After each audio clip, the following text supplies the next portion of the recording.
Boa tarde, quarta-feira, 5 de junho.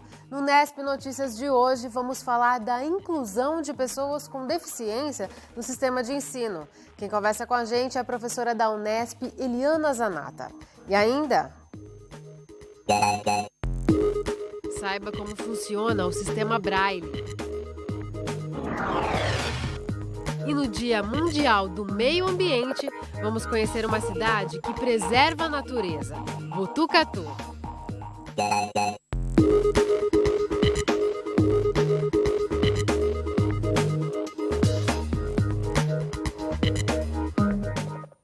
Uma paralisação do transporte coletivo pegou os bauruenses de surpresa hoje. Apenas 12 ônibus circularam entre 5 e 7 da manhã. Muita gente foi obrigada a ir ao trabalho ou à escola de carro para chegar, o que aumentou os congestionamentos nas principais ruas e avenidas logo cedo. A paralisação foi motivada por divergências internas no Sindicato dos Trabalhadores do setor. O Conselho de Usuários do Transporte Coletivo informou que vai exigir providências para que essa situação não se repita amanhã. Foi realizada hoje em Bauru a etapa municipal da Conferência Nacional de Educação. Entre os temas em discussão, ações que podem ajudar a melhorar a qualidade do ensino. 550 estudantes, professores, pedagogos e outros profissionais de educação reuniram-se hoje para discutir os desafios e as propostas para o ensino público e privado. Essa é a etapa municipal da Conferência Nacional de Educação. 200 delegados serão escolhidos para representar Bauru e região no Fórum Nacional, que será realizado no ano que vem. Durante todo o dia, eles discutiram as metas do Plano Nacional de Educação, mas também pontuaram os desafios locais, principalmente a falta de vagas para o ensino fundamental. Hoje, agora, com a nova legislação, que você precisa, que passa a ser obrigatória, a presença da criança com 4 anos na escola e não mais 6 anos, amplia essa necessidade. Porque você terá que construir novas escolas, você vai ter que construir novos professores, vai ter que ter um trabalho maior de formação continuada desses professores. Esse é o grande desafio. A gente fala agora do tempo. O friozinho pode aumentar amanhã aqui em Bauru. Veja os detalhes no mapa. Quarta-feira de tempo firme em todo o estado de São Paulo. Amanhã há uma pequena possibilidade de chover apenas na região nordeste do estado. Em Bauru, a previsão é de céu aberto hoje para os próximos dias. A umidade do ar agora é mediana, está em 49%. Praticamente não venta neste momento. A temperatura mais alta hoje foi de 24 graus. Amanhã os termômetros devem cair para apenas 21 em Bauru e em Agudos. Em Piratininga, a máxima fica em 23 graus. A seguir, vamos falar com Eliana Zanata, especialista em educação inclusiva.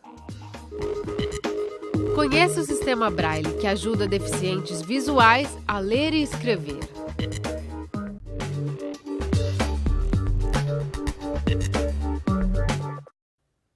Uma oportunidade de conhecer o mundo. É isso que o Braille representa para os deficientes visuais. O sistema, que foi criado na França, pode mudar a vida de muita gente que nasceu cega ou perdeu a visão ao longo da vida. Além de possibilitar o acesso à leitura e à escrita, é uma forma de inclusão social imprescindível para a independência dos deficientes visuais.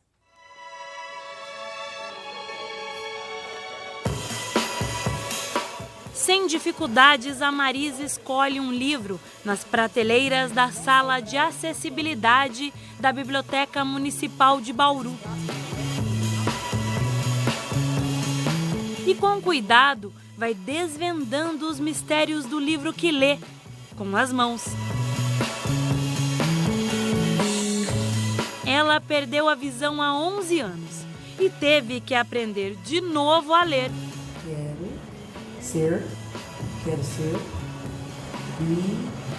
Quero ser rico. É muito importante porque você volta às suas origens, você volta a ler, a escrever, e isso é muito importante para as pessoas que são deficientes visual.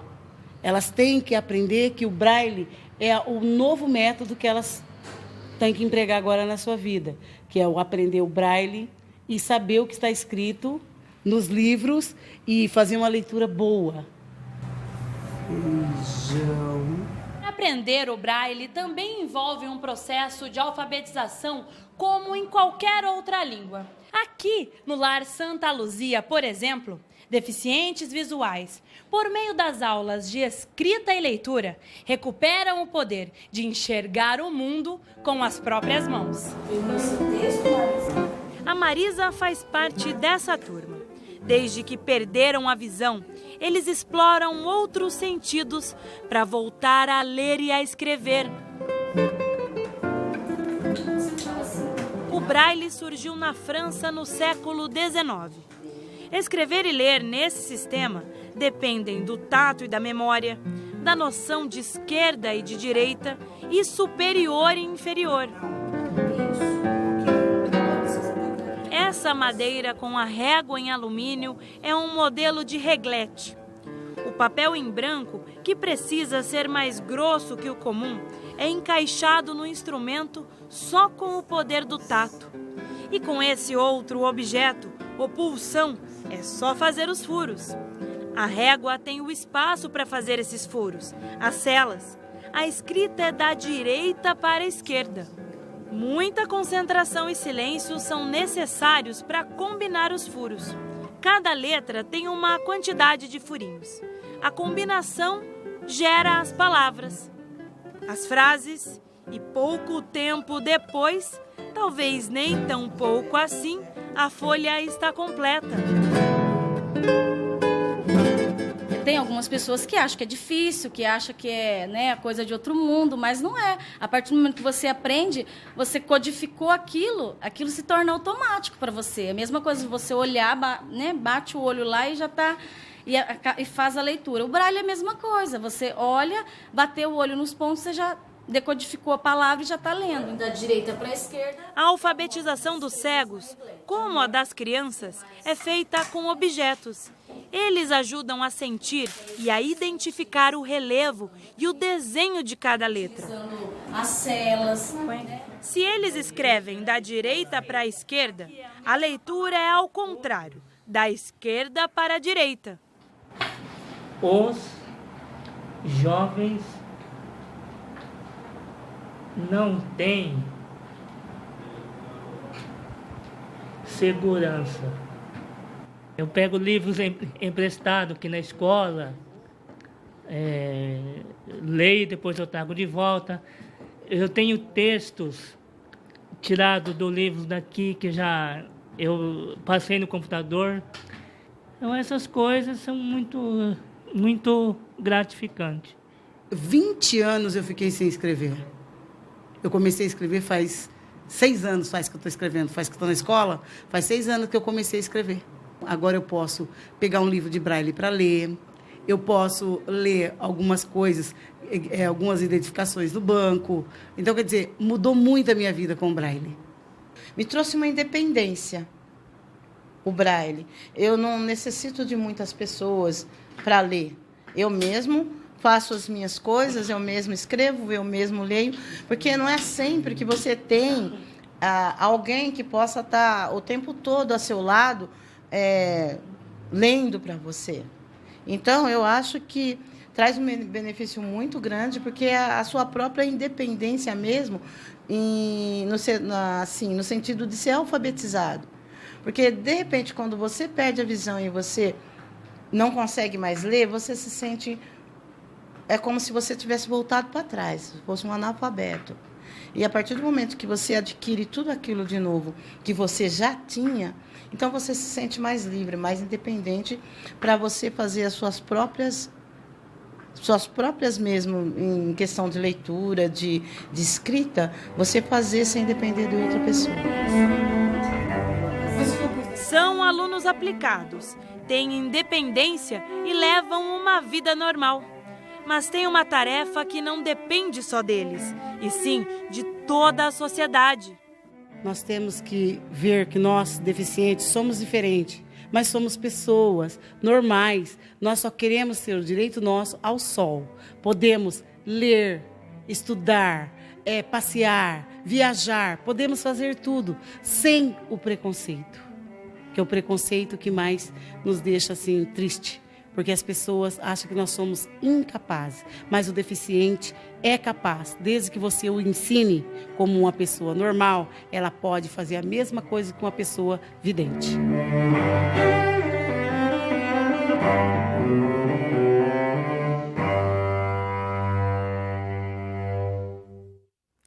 Olha só como o domínio da linguagem é fundamental para a autonomia dessas pessoas adultas já. Mas e no caso das crianças com deficiência? Será que quando elas vão para a escola são acolhidas dentro do processo de ensino formal? É sobre esse assunto que a gente conversa agora com a professora da Unesp, Eliana Zanata, especialista em educação inclusiva. Olá, Eliana, muito obrigada por sua presença aqui no Unesp Notícias. Boa tarde. tarde. Obrigada pelo convite.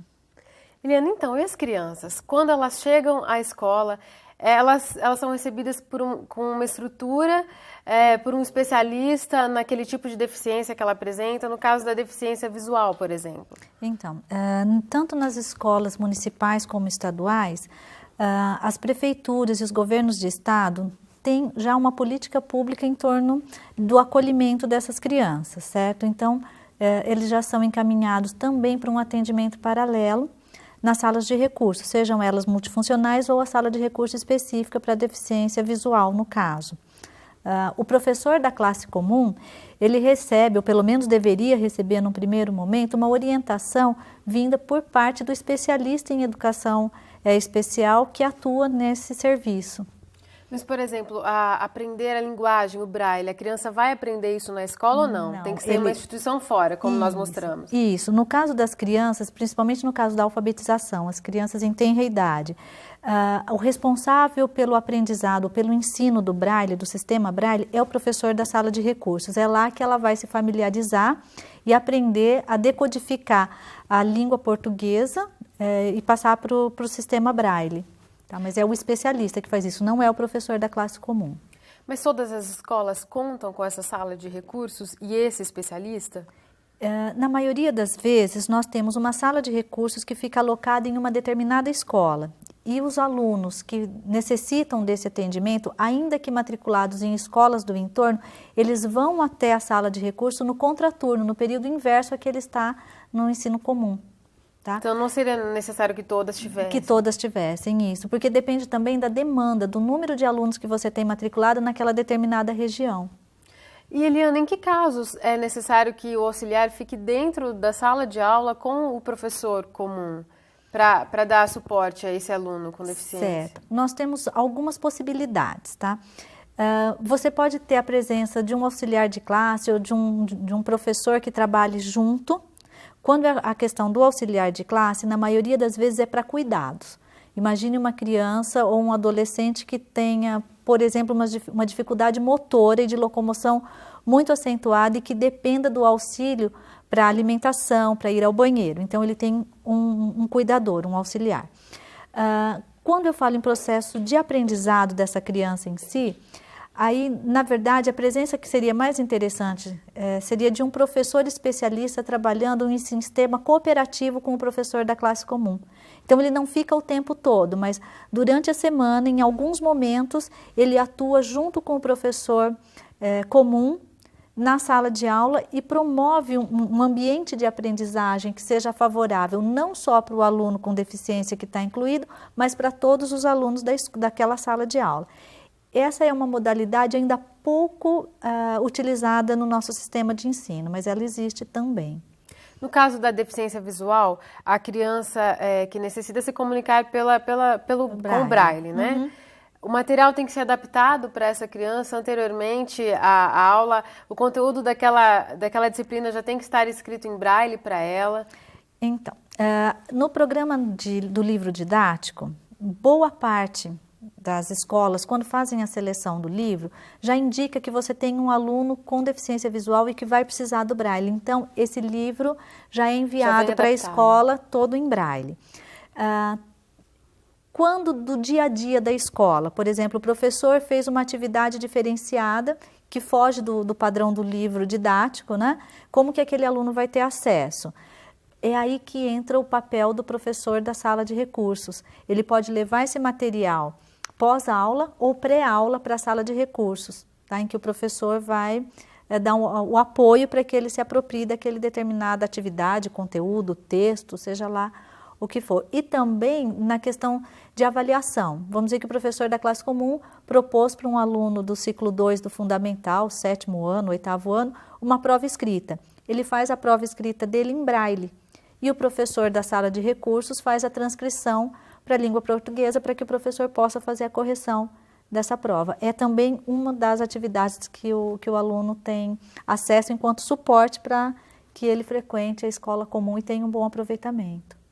Professora, e no caso da deficiência auditiva, que a criança precisa se comunicar pela linguagem de sinais, Certo. também funciona da mesma forma?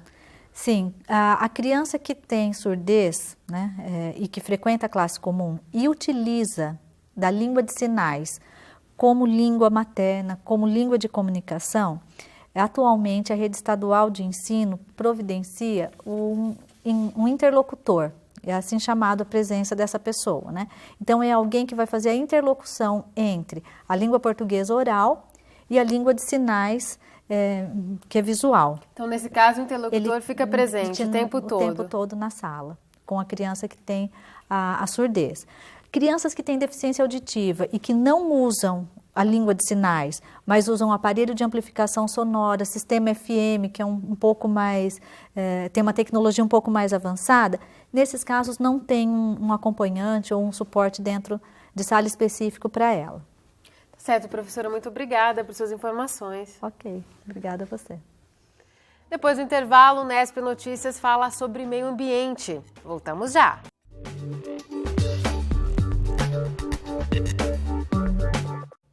No Dia Mundial do Meio Ambiente, o principal rio da nossa região virou tema de uma exposição educativa. Os painéis mostram os vários tipos de utilização do rio Tietê, um dos mais importantes do estado de São Paulo. Os passeios de barco e os clubes náuticos são algumas das formas de turismo praticadas em vários municípios próximos ao rio. As águas do Tietê também servem para transporte de mercadorias e para geração de energia, com as usinas hidrelétricas. Ao longo dos seus 1.100 quilômetros, o Tietê passa por 204 municípios, praticamente um terço de todas as cidades paulistas. Ele nasce em Salesópolis, onde tem essa água quase potável. Ao passar pela capital, fica sujo e poluído. E mal dá para acreditar que mais à frente as águas voltam limpas, como na região de Barra Bonita. A exposição está no Espaço Cultural da 94 FM e pode ser visitada gratuitamente de segunda a sábado, das 9 da manhã às 7 horas da noite. Para outras informações ou agendamentos de grupos, o telefone é o 2108-9490.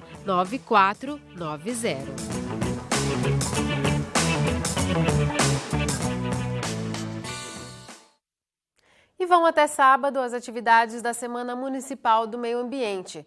Amanhã, às 14h, haverá uma visita ao Jardim Botânico, monitorada por alunos deficientes visuais do Lar Escola Santa Luzia. A programação completa você vê no site da Prefeitura. E por falar em meio ambiente, aqui pertinho de Bauru tem uma cidade que preserva muito bem a natureza. Botucatu está a menos de 100 quilômetros de distância e é uma ótima dica de passeio.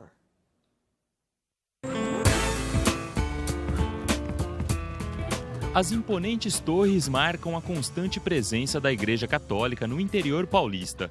Mas não é qualquer cidade que tem uma catedral no estilo gótico bem no centro. Botucatu tem 130 mil habitantes e fica a 100 quilômetros de Bauru. A cidade tem comércio movimentado, mas o que mais chama a atenção pelas ruas é a história. Preservada na arquitetura, há muitos casarões e prédios tombados, a maioria da época em que o café trazia dinheiro e prosperidade para o interior paulista. O antigo fórum ainda é uma das mais belas fachadas, construído no começo do século passado. Hoje está desativado, mas ainda mostra a força que os donos de terra possuíam. Outro ponto que vale a visita é a Igrejinha de Rubião Júnior, distrito de Botucatu.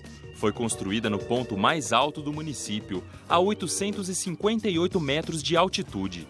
De lá dá para ver um dos campos da Unesp e parte da cidade. E basta uma volta em torno dela para ver algo curioso. Todos os lados são iguais. Tem uma história aqui em Botucatu que explica a arquitetura desse prédio. Quando ele foi construído, havia 4 importantes fazendeiros, cada um de um lado desse morro, e todos eles queriam que a frente da igreja fosse voltada para sua fazenda. Para não ter briga entre os donos de terra, eles resolveram fazer 4 lados iguais, como se todos fossem a entrada da paróquia. Se a cidade mantém uma parte da história, no campo é a natureza que se encarrega de guardar um patrimônio ainda mais antigo. Assim que a neblina dissipa, a imensa paisagem se revela. Botucatu está localizada em cima da Cuesta, uma formação rochosa de 80 km² que serve como um importante ponto de recarga do aquífero Guarani. A Cuesta ela tem aproximadamente 80 km de extensão. E realmente ela é muito importante para o aquífero Guarani, porque é uma área de recarga. A nossa formação do solo aqui é do arenito basáltico, que também é conhecido como arenito Botucatu, aqui em Botucatu. Por ser essa formação de arenito, ela é uma pedra porosa. Então ela absorve bastante, tanto a água da chuva como a água dos ribeirões. Então é uma área de recarga do aquífero Guarani, toda a Cuesta. A vista é grandiosa e impressionante. Tão bonita que dá para passar horas admirando. E no meio dela, encontrar um desenho misterioso que a natureza deixou. A sequência de morros forma a imagem de uma pessoa deitada. Este é o Gigante Adormecido, um conjunto rochoso esculpido há milhões de anos. Ali estão a cabeça, a barriga e os pés, formados pelas 3 pedras. Essas daí também têm história. Ali teria existido o Peabiru, antigo caminho que ligaria a costa do Atlântico ao Pacífico. A rota teria sido usada pelos índios guaranis e incas antes mesmo da chegada dos portugueses. Um passeio pelos pontos de observação da Cuesta, que inclui visitas a algumas cachoeiras, pode ser feito em 5 horas. Custa em média R$ 75 por pessoa e é só para maiores de 12 anos. Aliás, as cachoeiras são um forte atrativo. As formações irregulares da Cuesta são responsáveis por desenhar o caminho dos rios no meio das pedras. Aqui, a água despenca pelo paredão de 45 metros. Um passeio por 5 quedas d'água dura de 4 a 5 horas, R$ 85 por pessoa e não é recomendado para crianças com menos de 12 anos.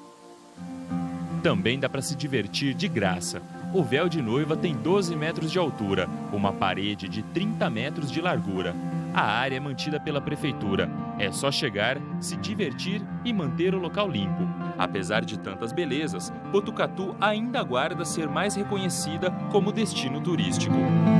Botucatu tem muito potencial para crescer. Temos a Cuesta, como vocês viram aqui, temos mais de 70 cachoeiras catalogadas na região. Temos uma vantagem de estar a 200 km da capital, que é a rodovia Castelo Branco, que é de fácil acesso.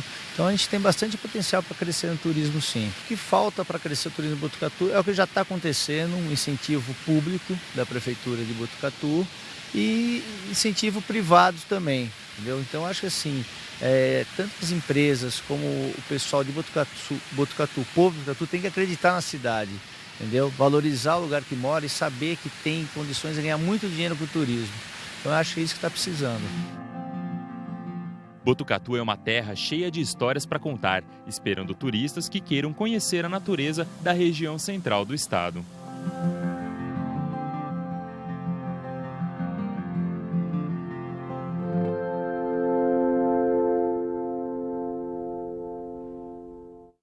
Essas são as informações de hoje. O Unesp Notícias volta amanhã às 5h30 da tarde. Tchau!